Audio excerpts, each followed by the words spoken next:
Hey guys, so today we want to be giving you guys some tips for first-time buyers, Belize edition. So the first one on the list is establishing a connection.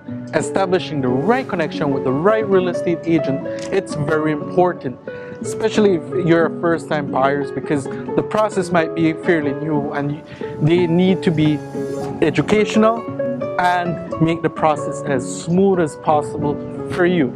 The second one is setting a budget. Based on my experience, I know whenever we're asking for a budget, buyers might be a little bit hesitant because they think that we'd be looking for property at its highest given the budget that you've given us.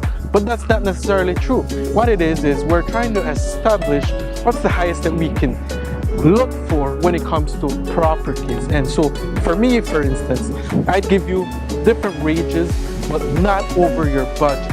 Financing. I get this question a lot. What are the financing options that we have here in Belize?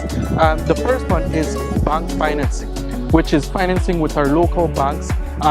Their interest rate is 9.9% interest, and they require 40 to 50% of the LTV of the loan to value. One key thing to remember though is that the maximum that they would go for is 5 years, right? Foreign bank financing.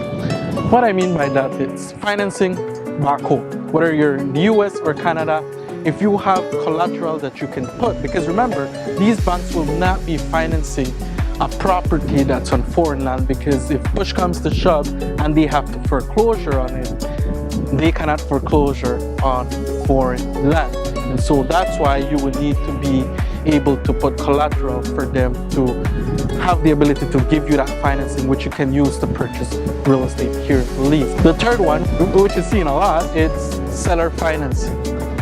The reason why seller financing is so attractive for a lot of foreign buyers is because they only require 40% down. The loan term is 2 to 5 years. The interest rate varies depending the seller. Know that Belize is a cash market. So if you're coming in cash, you have more leverage when it comes to negotiating on these properties.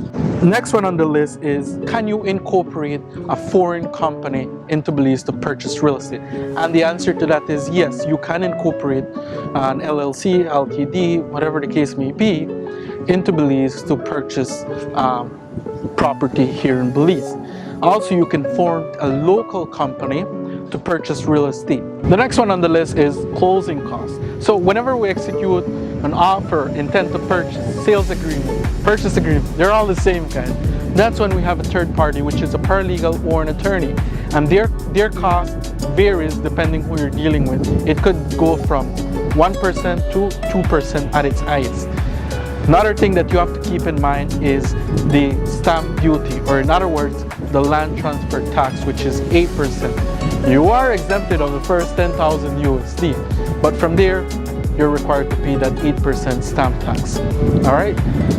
Last but not least, we want to talk about some couple incentives. So if you've been to Ski recently, you'll know that the real estate market, anything close to town, it's fairly hard when it comes to raw land or vacant land.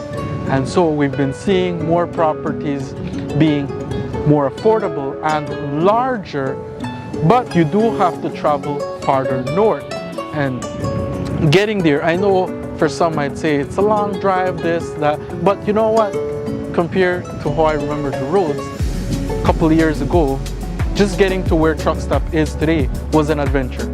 Today we're very blessed to have a lot more smoother roads that can take you all the way up to Rocky Point, Margaritaville, and so on.